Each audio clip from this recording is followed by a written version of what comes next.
குழந்தைங்க daily night உட்காந்து அவன் செஸ் கத்துக்கிறான். என் சின்ன பையன் டெய்லி உட்காந்து விளையாடுவான். அவன் கிட்ட தோத்து போவேன் நான். மனுஷன் முதல்ல நான், ஆம்பளை பொம்பளைலாம் அப்புறம். இந்த 3 லெட்டர் நடிகை இருக்காங்க. நான் சொன்னல ஆல்ரெடி நிறைய கேஸ். அவங்க பேரை சொன்னா இட்லி நடிகை, அதையும் சொல்லுவாங்க. 3 பேர் ஹீரோஸ் என்கிட்ட, பெரிய ஹீரோஸ், அவங்க ஜென்ரேஷன் ஹீரோஸ். என் குடும்பத்தை கெடுக்க வந்ததுக்கு அவ நாசமா போயிருக்கும். 3 பேரோட வாழ்க்கையை கெடுக்கிறதுக்கு ரெடியா இருந்தாங்க. ஒரு பொண்ணு என் லைஃப் பத்தி பேசுறேன்.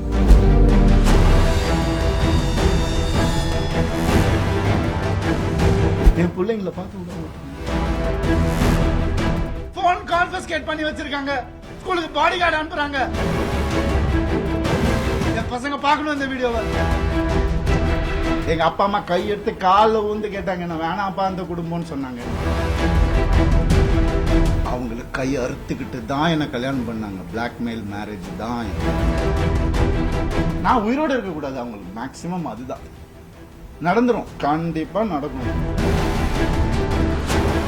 எங்க போனேன் நான்? உங்க கண்ணு முன்னாடி தான் கெனிஷான்னு ஒரு டாபிக் வந்தா, நான் கண்ணு முன்னாடி தானே எல்லாமே பண்ணிட்டு இருக்கோம். சாரிங்க, நான் நடிக்க மாட்டேன். ஸ்கிரீன்ல எப்ப என் படம் வரும் எனக்கு தெரியாது.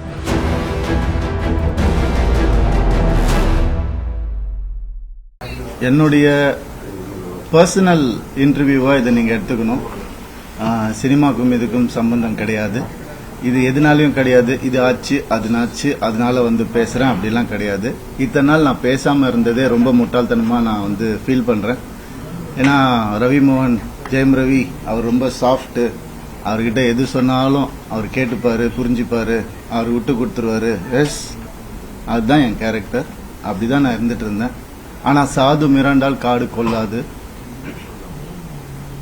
சாதுவா இருந்த என்ன நிறைய பேர் சீண்டணும்னு நினைக்கிறாங்க. அவங்களுக்கெல்லாம் நான் ஒன்று சொல்லிக்கிறேன். இதுதான் என் ஆஃபீஸ். இங்க வாங்க. மறைமுகமா எதுவும் வேணாம். டைரக்டா வாங்க. டைரக்டா பாத்துக்கலாம். எத்தனை பேர் என்னை கீழே இழுக்கணும்னு நினைச்சாலும் அத்தனை பேருக்கும், இது நான் சினிமா பத்தி பேசவே இல்லை, ஆல்ரெடி சொல்லிட்டேன், பர்சனல் தான். அத்தனை பேருக்கும் நான் ரெடியா இருக்கேன். என்ன எப்பெல்லாம் ஆசைப்படும் போதெல்லாம் பஞ்சிங் பேக்கா யூஸ் பண்ணணும்னு நினைச்சவங்க எல்லாரும் இப்ப வாங்க. கராத்தே பாபு மாதிரி தான் நான் கிக் அடிக்க போறேன். ரெடியா இருக்கிறேன் நான். ஸோ முதல்ல நான் சொல்ல வேண்டியது என்னன்னா, என் படம் இனிமேந்து ஸ்கிரீன்ல ரிலீஸ் ஆகாது. என் டைவர்ஸ் கிடைக்கிற வரைக்கும் நான் நடிக்க போறது கிடையாது. ஏன்னா என்னால் நடிக்க முடியல. எனக்கு நடந்த அவமானங்கள், தேவையில்லாத அவமானங்கள் என்னால் தாங்க முடியல. அதனால என் டைவர்ஸ் கிடைக்கிற வரைக்கும், என்னை சீண்டி பார்க்கணும்னு நினைக்கிற வரைக்கும் எல்லாருக்கும் இங்கே தான் இருப்பேன். வாங்க, சீண்டி பாருங்க. இனிமேல் சாது கிடையாது நான். அதனால என்ன நடக்குதோ பார்த்துக்கலாம். மற்ற விஷயங்கள், என் வேலை விஷயங்கள், அதை எப்படி சரி பண்ணணும் என்னன்றதை நான் பார்த்துப்பேன். இவ்வளோ நாள் என் கூட நின்ன உங்க எல்லாருக்கும் ரொம்ப ரொம்ப நன்றி.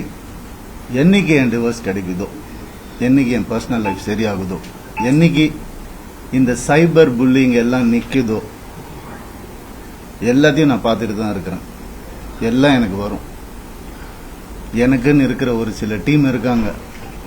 மற்றவங்கள மாதிரி 25 பேர் கொண்ட குழுவெல்லாம் எனக்கு கிடைக்காது. நான் யாரையும் பர்சனலா யாரையுமே நான் சொல்லலை. ஏன்னா இது மற்ற ஹீரோஸையோ இவங்களையோ அவங்களையோ எதுவுமே கிடையாது. சினிமாவுக்கும் இதுக்கும் சம்பந்தமே கிடையாது. இது என்னுடைய personal life.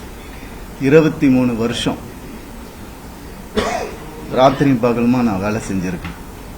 95% of my movies are successful. இதெல்லாம் நானே சொல்லிக்கணும்னு நினைக்கும் போது எனக்கு கொஞ்சம் கேவலமா தான் இருக்குது. இருந்தாலும் கேவலப்படுத்துறவங்க முன்னாடி அதை சொல்லி காட்டுறதுல தப்பே கிடையாது. My achievements I only know, my fans, my true fans know. State award winner 2வது படத்துல கலைமாமணி. என்னென்ன அவார்ட்ஸ் வேணும் சொல்லுங்க, எல்லாமே நான் வாங்கியிருக்கேன். என்னுடைய சொந்த உழைப்புல வாங்கினது.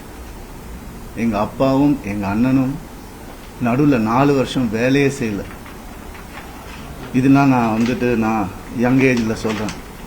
எவ்ரி டே காலைல எழுந்துச்சு நான் ஷூட்டிங் போயிருக்கேன் என் குடும்பத்தை காப்பாத்துறதுக்காக. என் குடும்பம் தான் எனக்கு எல்லாமே. அவங்கள ஏதாவது சொன்னாலோ சீண்டணும்னு நினைச்சாலோ நான் சும்மா இருக்க மாட்டேன். இனிமேல் என்ன நினைச்சிட்டு இருக்காங்க? சும்மா இருந்துருவான், குவைட்டா இருந்துருவான், அவன் எல்லாம் பண்ணிக்கலாம்னு நினைக்கிறாங்களா? சொல்லட்டுமா என் நியாயத்தை? இத்தனை நாள் நான் பேசாம இருந்தது என்னோட தப்பு. சரி விட்டுருங்க, போட்டோம், பார்க்கலாம். பொம்பளை இது அது என்னங்க பொம்பளை? என்ன ஆம்பளை பொம்பளை? என்ன ஃபெமினிசம்? ஃபெமினிசம்னா என்னன்னு தெரியுமா யாருக்காவது? ரேப்புக்கு அகைன்ஸ்டா படம் எடுத்தவன்னா படம் ஓடுமா இல்லையான்னு தெரியாது. இதை எப்படி எடுக்கணும்னு யாருக்கும் தெரியாது. கண்டிப்பா தேவைன்னு சொல்லி அந்த படத்தை நான் எடுத்தேன். கஷ்டப்பட்டு பண்ணது நான். பெண்களுக்கு உரிமை இருக்கணும்னு சொன்னது நான் என் படங்கள்ல. என்ன சொல்றீங்களா பெண்களை பத்தி தெரியாதுன்னு? எனக்கு எங்க அம்மா என்ன அப்படி வளர்க்கல. பேராண்மை படத்துல நான் சொன்ன டயலாக் எல்லாருக்கும் இன்னைக்கு வரைக்கும் சொல்லிட்டு இருக்காங்க. பெண்கள் மிகப்பெரிய சக்தி, அது தேவையில்லாம வீணடிக்க கூடாதுன்னு நினைக்கிறேன். நான் சொன்னேன். ஏன் 14 வருஷம் இருந்தேன் நானு என்னோட எக்ஸ் லைஃப்ல. அப்பெல்லாம் சொல்லி அவர் கடவுள், அவர் திட்டினதே கிடையாது, நான் தான் திட்டுவேன். எல்லா இன்டர்வியூ இருக்கு, எல்லா எவிடன்ஸும் வருது, நிறைய இருக்கு. 2 வருஷம் நான் குவைட்டா இருந்தது உண்மை ஜெயிக்கணும், சத்தியம் நிலநாட்டணும்ன்ற ஒரே காரணத்துக்காக தான் நான் குவைட்டா இருந்தேன். எல்லாம் வருது. உங்களுக்கு சர்ப்ரைஸ் வெயிட்டிங்ஸ் இல்லதெல்லாம் வெயிட் பண்ணுங்க கொஞ்சம், எனக்காக பொறுமையா இருங்க. அதான் ஃபெமினிசம். என்ன நினைச்சிட்டு இருக்கீங்க ஃபெமினிசம்னா? நான் யாரு? நானும் ஃபெமினிஸ்ட் தாங்க. எப்படிங்க என் குடும்பத்தையும் நான் அகைன்ஸ்டா எப்படிங்க பேசுவேன்? 14 வருஷம் பேசலையே, பொறுத்துக்கிட்டேனே. என் பிள்ளைங்களை பார்க்க விட மாட்டாங்க. என்னோட லைஃப் ஹாப்பியஸ்ட் டேன்னு நான் ட்வீட் பண்ண, அவனும் நானும் சேர்ந்து டிக் டிக் டிக் படம் நடிக்கும் போது ஏன் பிள்ளைங்க நான் எப்படிங்க விடுவேன்? கேட்டுதான் இருப்பீங்களா? இப்படிதான் 50 லட்சம் ரூபா தெரியுமா? 2 பேர் ஸ்கூல் ஃபீஸ். எத்தனை வருஷம் நான் அதை கட்டி பார்த்துட்டு இருக்கேன். அவங்களுக்கு நல்ல லைஃப் கிடைக்கணும்னு. குழந்தைங்க பத்தி, என் பாசத்தை பத்தி பேசாதீங்க. உங்க யாருக்கும் எதுவுமே தெரியாது. டெய்லி நைட் உட்காந்து அவன் செஸ் கத்துக்கிறான். சின்ன பையன் டெய்லி உட்காந்து விளையாடுவான். அவன் கிட்ட தோத்து போவேன் நான். என்ன சொல்றீங்களா? குழந்தைங்க மேல அன்பு இல்லைன்னு பார்க்க விட மாட்டாங்க. போன் கான்ஃபிஸ்கேட் பண்ணி வச்சிருக்காங்க. ஸ்கூலுக்கு பாடி கார்டு அனுப்புறாங்க. என் பசங்க பார்க்கணும் இந்த வீடியோவை. தெரிச்சு தானே ஓடி வந்தேன் நான். அந்த லைஃப் பிடிக்கலன்னு இத்தனை நாள் இருந்தால அப்பெல்லாம் தெரியலையா? நான் அப்பெல்லாம் பார்த்துக்கல. எவ்வளவு கோடியில வீடு என்ன கேளுங்க போய் வெளியில. ஈசிஆரே சொல்லும். யாருக்காக? எல்லாம் அவங்களுக்காக தான் நான் பண்ண. இருக்கும் போது பார்த்துக்க முடியல, நான் இல்லாதப்ப மூடிட்டு இருக்கணும். ஒரு குழு அமைச்சு இவங்களை இப்படி காசு கொடுத்து இவங்களா அப்படி எனக்கு தெரியாத அதெல்லாம் பண்றதுக்கு பிறந்து வளர்ந்தவன் சொல்லி கொடுத்ததே நான் தான். ஏன் தெரியுமா? நான் திரும்பி வந்தேன் 6 மாசம் நான் காணாம போயிருந்தேன். வேணாம் தேங்க்யூ. இது ஃபெமினிசம். என்கிட்ட கேக்குறாங்க எப்படி அவன் வரான் பார்த்துடலாம் ஷூட்டிங்க்கு, ப்ரொடியூசர் ஆக்குனதே என்ன என்கிட்ட கேக்குறாங்க. யாராவது பார்த்திருக்கீங்களா? குடும்பமா ஒரு எக்ஸ் குடும்பம் வந்து இன்டர்வியூல வர்றது யாரா பார்த்திருக்கீங்களா? எனக்கே தெரியாது. சர்ப்ரைஸ் தான். வந்து ஏன் மாப்பிள்ள, ஏன் இது, ஏன் அது, எதுக்கு? நான் பாட்டுக்கு தானே இருந்தேன், அப்படியே போயிருக்கலாமே. எதுக்கு சுரண்டி ரத்தம் வர்ற அளவுக்கு, உயிர் போற அளவுக்கு சுரண்டுனா என்னங்க பண்றது ஒரு மனுஷன்? எனக்கு இப்படிலாம் பேச தெரியாதா?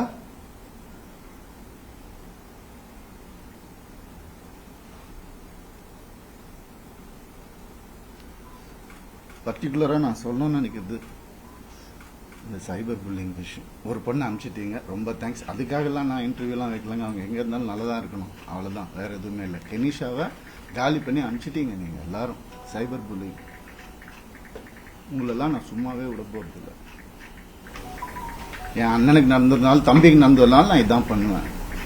ஏன்னா நான் யாருன்னு தெரிஞ்சவங்க சில பேர் மட்டும்தான், நான் உண்மையா யாருன்னு தெரிஞ்சவங்க எனக்கு சப்போர்ட் பண்றவங்க. எந்த ஹீரோவாது இன்னொரு ஹீரோவை பத்தி சொல்லுவான், அவன் மனசால கூட யாருக்கும் கெடுதல் நினைக்க மாட்டான். என் கார்த்தி சொன்னான், நான் யார் பேரையும் எடுக்க விரும்பல. நண்பன் பிரபுதேவா சார் சொன்னார், ஐசிரி சார் காப்பாத்தினார் எனக்கு. கொஞ்ச நாள் வீட்டை விட்டு நான் எதுவுமே இல்லாம வந்தவன் நான்.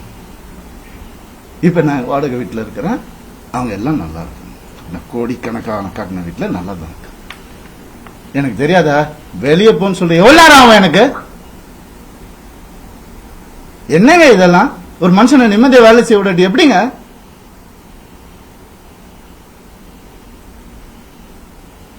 சும்மாவே இருக்கணும், என்ன கிண்டல் பண்ணாலும். ஏன்?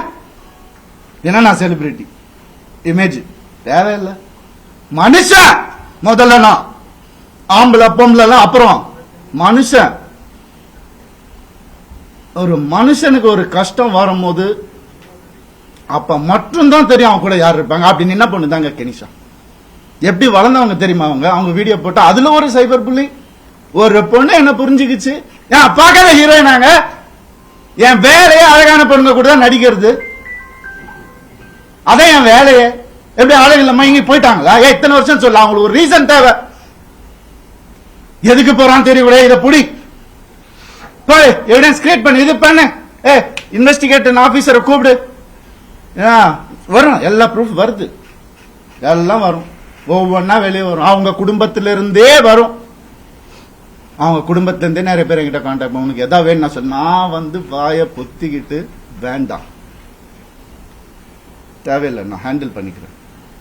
ஒரு நாள்ல என் டைவர்ஸை நான் முடிச்சிருப்பேன். நான் பசங்கன்றதுக்கு ஒரு கால வாயை மூட்டு இருந்தேன். நான் என்னெல்லாம் அந்த போய் கேட்டு பாருங்க, அந்த வீட்டுல என்னெல்லாம் நடந்திருக்குன்னு ஊருக்கே தெரியும். அந்த வீட்டுல என்னெல்லாம் நடந்திருக்குன்னு எங்க அப்பா அம்மா கையெடுத்து காலில் ஊந்து கேட்டாங்க, என்ன வேணாப்பா அந்த குடும்பம்னு சொன்னாங்க. எனக்கு அச்சதை போடும் போதே இப்படிதான் போட்டாங்க, நாசமா போன் தான் போட்டாங்க மேல. சொன்னதை கேட்க மாட்டாங்க. இன்னைக்கு நடந்துருச்சு. எத்தனை நாள் வேலை செய்யவில்லையா? அதான் ஃபெமினிசம் அவர் தான் சொன்னார், வேலை செய்யவில்லைன்னு. சரி, ஏன்னா அப்பா அம்மா வந்துட்டு வேலையெல்லாம் எதுக்குப்பா நீ தான் சம்பாதிக்கிற அப்படிலாம் சொன்னாங்க. சரி, வீட்டை விட்டு வெளியே வந்துட்டோம். அப்பயாவது கேட்க வேண்டியது என்ன? ஃபெமினிஸ்ட் இருந்தா என்ன பண்ணணும்?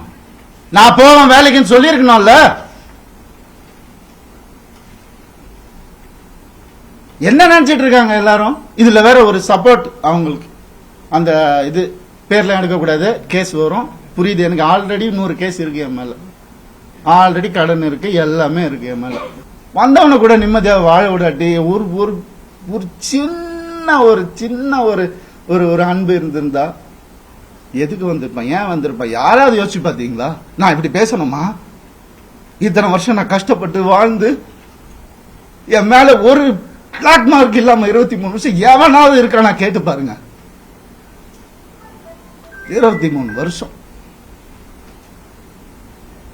எப்படின்னே புரியல எனக்கு.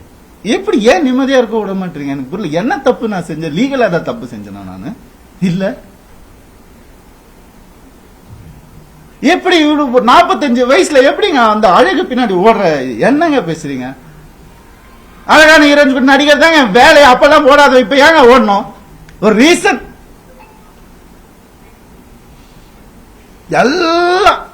எல்லாத்தையும் கொடுத்துட்டாங்க அவங்க கையில். அதான் பெரிய நம்பிக்கை, ட்ரஸ்ட்,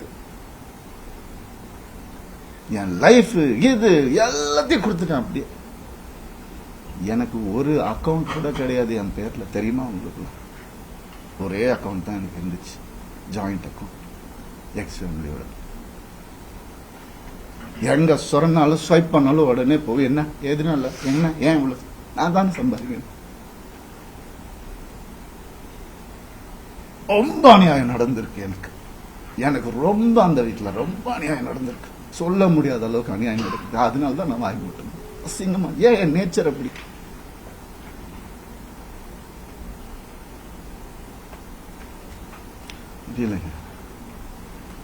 எப்படி வந்து ஒரு டீமை அமைச்சு ஒருத்தனை எப்படி காலி பண்ணலாம்? நான் உயிரோட இருக்க கூடாது அவங்களுக்கு. மேக்சிமம் அதுதான் நடந்துரும், கண்டிப்பா நடக்கும் இது. ஆனா நான் எல்லாரையும் முடிச்சிட்டு தான் நான் போவேன். சந்தோஷமா போவேன், சிரிச்சிட்டே தான் போவேன். ஆல்ரெடி எல்லாம் ஸ்டார்ட் ஆயிடுச்சு. ஃபோக்கஸ் பண்ணிக்கோங்க. I started hurting myself. என் குழந்தைங்களை என்ன பார்க்க விடல. I started hurting myself. தான் இந்த கை பார்த்து நார்மலாக இதுதான் நடக்கும். அதான் உங்களுக்கு வேணும். I gave into everything.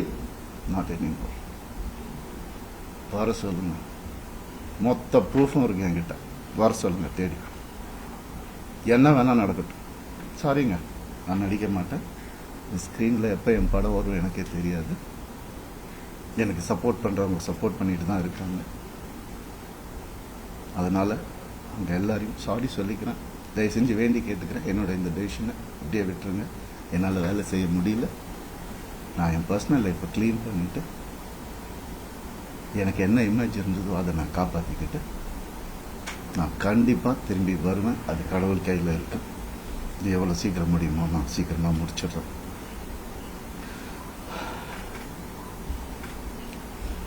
சில விஷயங்கள் சொல்லணுங்க, அது ஓப்பனாக சொன்னாதான் அது.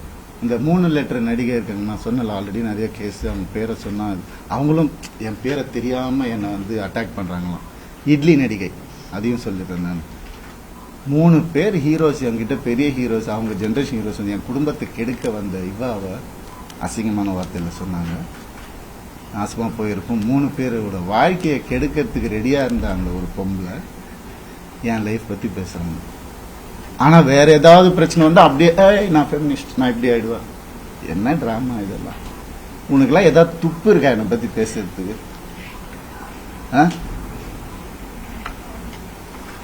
எப்படி இப்படிலாம் மனுஷங்க இருக்காங்கன்னு புரியல. நான் யாரு, நீ யாரு? பர்சனல் லெவலில் டச் பண்ணது. என்னோட நல்லா நடிப்பியா? நடிச்சுக்கோ. ஐயோ, காலில் நானே உழுறேன். அவார்டு வாங்குறேன், வாங்கிக்கோ. பர்சனல் லைஃப்பில் மனுஷன் இவன் தப்பான மனுஷன் அதாவது பேசின நீ இன்னொரு தடவை உனக்கு என்ன அறிகதை இருக்கு பேசுறதுக்கு? நீ என்ன பெத்தியா எல்லாரையும் வந்து? இல்லாடி ரத்தம் வந்தி வந்துட்டு இருக்கேன். எனக்கு பிளாக் மேஜிக் பண்ணிட்டு இருக்காங்க. எனக்கு நான் இருந்தப்பவும் பண்ணிட்டு இருந்தாங்க. அவன் பேச்சை கேட்கணும்னு அப்படியே பொட்டி பாம்பு மாதிரி வச்சிருந்தாங்க. எனக்கு தெரியுது, நான் தெரியாம இல்லை. அதான் அப்பா அம்மா கொடுத்த அறிவு தெரியுது. ஆனால் அப்பா அம்மா வளர்த்த நேச்சர் என்னை காலி பண்ணிட்டே இருந்துச்சு. இத்தனை வருஷம் முதுகுல குத்துறாங்கன்னு தெரியும், அவங்க எனக்கு தெரியாதுன்னு நினைச்சிட்டு இருக்காங்க. எவ்வளோ நாள் நானும் மாறிடுவாங்க, கடவுளை வேண்டிக்கிறேன், இப்படி ஆயிடும். நான் என்னதான் பண்ணேன்? வேலைக்கு போறேன், வரேன். ஒரு நிம்மதி இல்லைன்னா என்ன பண்றேன்? ஒரு மரியாதை இல்லைன்னா என்ன பண்றது? வீட்டில் அவ்வளவுதானே கேட்கிறேன். நான் பேசிக் தானே கேட்கிறேன். இதுல என்ன ஆம்பளை பொம்பளை எனக்கு புரியல.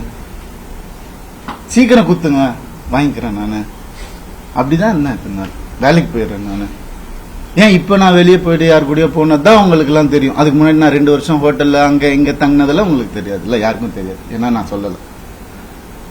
4 வருஷம் இன்னையோட 4 வருஷமா எனக்கும் சம்பந்தம். இப்ப நடந்ததுதான் அவங்க எல்லாருக்கும் தேவை. அதுதான் அப்படியே ஜோடிச்சு இப்படி பண்ணி கிளாசிக் வச்சிருப்பாங்க. நிறைய ஏஐல கிரியேட் பண்ணி எவிடன்ஸ், எனக்கு தெரியாது, அது ரியல் எவிடன்ஸே எடுத்துட்டு வரணும். எனக்காக பேசுறவங்களும் இருக்காங்க. இதெல்லாம் தப்பு. ஒருத்தரோட வாழ்க்கையில விளையாடக்கூடாது, ஒருத்தரோட இமேஜ்ல விளையாடக்கூடாது. என்ன நடந்துச்சு உங்களுக்கு எப்படி தெரியும்? இப்ப இருந்து பாருங்க, 2 நாள் முடியுமா? இல்ல, இப்ப இருந்தவங்களுக்கு தானே தெரியும். நீங்க ஏன் பேசுறீங்க? Cyber bullying pricks. உங்களால எத்தனை பேர் செத்து போயிருக்காங்க தெரியுமா உங்களுக்கு? எத்தனை பேர் சூசைட் பண்ணிருக்காங்க தெரியுமா உங்களுக்கு? நான் போயிடுவேன், உங்க எல்லாரையும் எடுத்துட்டு தான் போவேன். நான் பிளடி குழந்தைங்கள்ல இருந்து டீனேஜர்ஸ்ல இருந்து உங்களால செத்து போயிட்டு இருக்காங்க. Cyber bullying pricks. வெக்கமா இல்ல உங்களுக்கு?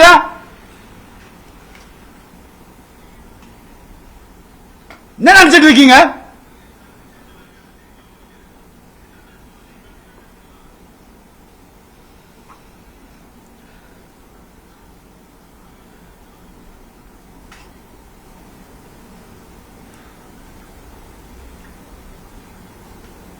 பண்ணிதான் ஆகணும், வேற வழி இல்லை. எனக்கு யாருதான் சொல்லுவா அப்புறம் என் கதையை? அம்மா அப்பாவும் சொல்ல மாட்டாங்க. அண்ணன் ஏன்னா அவங்க முன்னாடியே சொல்லிட்டாங்க, எல்லாம் சொல்லிட்டாங்க. நான் கேட்கல. நிறைய அநியாயங்கள் நடந்திருக்கு எனக்கு டே 1ல இருந்து. அவங்கள கை அறுத்துக்கிட்டு தான் என்ன கல்யாணம் பண்ணாங்க. பிளாக்மெயில் மேரேஜ் தான் இது. பாருங்க வேணா போட்டோஸ். இன்னைக்கு என்னைய பண்ண வச்சிட்டாங்க. அதான் நடக்கும். ஒரு டெத் விஷ் வாங்கிட்டு தான் நான் இத்தனை வருஷம் உட்கார்ந்துருந்தேன். வெளியே வந்து இந்த லாஸ்ட் 2 வருஷம் தான் ஒரு மனுஷனா காத்து வாங்குறது கூட நான் என்னால என்ஜாய் பண்ண முடியுது. ஒரு மனுஷன் என் கூட எல்லாருக்கும் தெரியும். இன்னைக்கு யாரெல்லாம் என் கூட இருக்காங்களோ அவங்க எல்லாருக்குமே தெரியும். இப்படி அதுக்குள்ள 2 வருஷம் கல்யாணம், வீட்டை விட்டு பிரிச்சு கூட்டு வந்துட்டு இங்க வந்துட்டு வீடு கட்டணும், இது கட்டணும், அது இங்க வேலைக்கு போவோம், அங்க வேலை, யாரு காசு கொடுத்தாலும் வாங்கிக்கோ, நமக்கு இதுதான் முக்கியம். அது என்ன, அதுல 3 படம் எனக்கு போச்சு, ஃபெயிலியர் ஆயிடுச்சு. ஏதோ பண்ண அவங்க வீட்டோட ப்ரொடக்ஷன், ஒரு படம் முடியறதுக்குள்ளே இன்னொரு படம் டேட். அப்ப நான் வெளியே படம் பண்ண தேவையில்லை, கம்பெனி ஆர்டிஸ்ட் நான். அப்படியே என்ன சீரியல் ஆர்டிஸ்ட் மாதிரி உள்ளே வச்சு என்ன இது பண்ணுவீங்க. அதுல இருந்து நான் வெளியே வரக்கூடாது. நான் படிச்ச விஸ்காமுக்கும் நான் பார்த்த என்னுடைய பிலிம் ஃபெஸ்டிவல்ஸும் ஒரு 5 பிலிம் ஃபெஸ்டிவல் லைஃப்ல நான் பார்த்துருக்கிறேன். அந்த நாலேஜ் எல்லாம் வச்சு நான் எதுவும் கிரியேட் பண்ணக்கூடாது. இதுலயே அடங்கி இப்படியே இருக்கணும். அவங்களுக்கு பிடிக்கிற மாதிரி படங்கள், மாசா கமர்ஷியலா. உங்களுக்கு தெரியும் என்ன மாதிரி படங்கள் நான் பண்ணியிருக்கேன்னு உங்களுக்கு தெரியும். சாதாரணமா முடியாது. காசுக்காக பண்ண படங்கள் எதுவுமே இல்லை. இருக்கு, சாப்பிடணும்ல, பண்ணியிருக்கேன். இருந்தாலும் என் ஓன் இன்ட்ரெஸ்ட்ல எவன் ஜாம்பி படம் பண்றான், எவன் ஸ்பேஸ் படம் இந்தியாவில் ஃபர்ஸ்ட் டைம் எவன் பண்றான், எதுக்கு நான் பண்ணணும்? ஓடுமா ஓடாதான் தெரியாது. இருந்தாலும் மெனக்கெட்டு என் ஆடியன்ஸுக்கு நான் நல்ல ப்ராடக்ட் கொடுப்பேன். அது ஒண்ணுதான் எனக்கு தெரியும். அது ஒண்ணுதான் நான் ஃபோக்கஸ் பண்ணது என் லைஃப்ல. ஏன்னா நீங்க போட்ட சாப்பாடு, நீங்க போட்ட பிச்சை எனக்கு.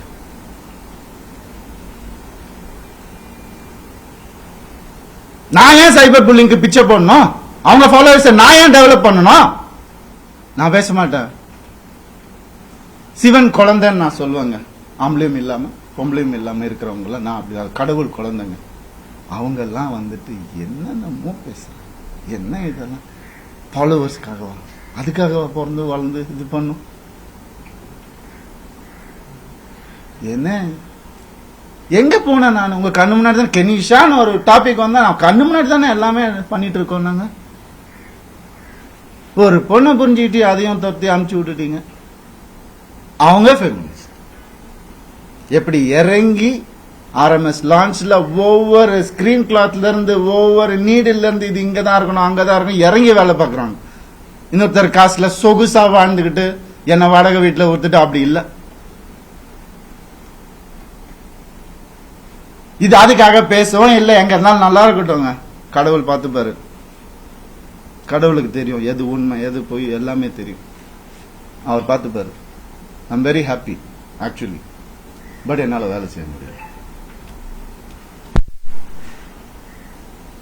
செய்வேன், சொல்லும் போதுதான் செய்ய முடியும். நான் அது வரைக்கும் எனக்காக கொஞ்சம் பொறுமையா இருந்தேன்.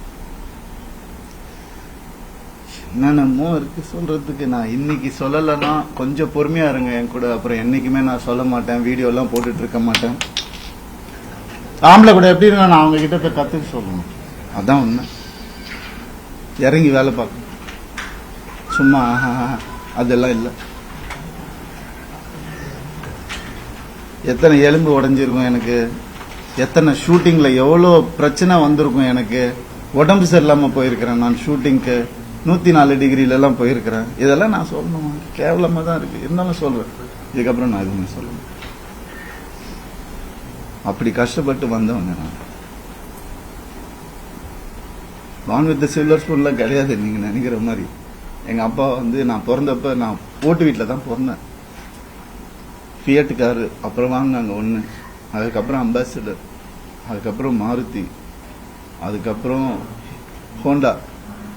அப்படிதான் எங்க அப்பா கிட்ட போய் BMW வாங்கணும் நல்ல ஸ்டேஜ்ல இருக்கும்போது போய் கேட்டா அவர் சொன்னாரு 3 சீரீஸ் வாங்கணும்னா 5 சீரீஸ் வாங்கிக்கோப்பா அப்படின்னு சொல்லி சொன்னாரு.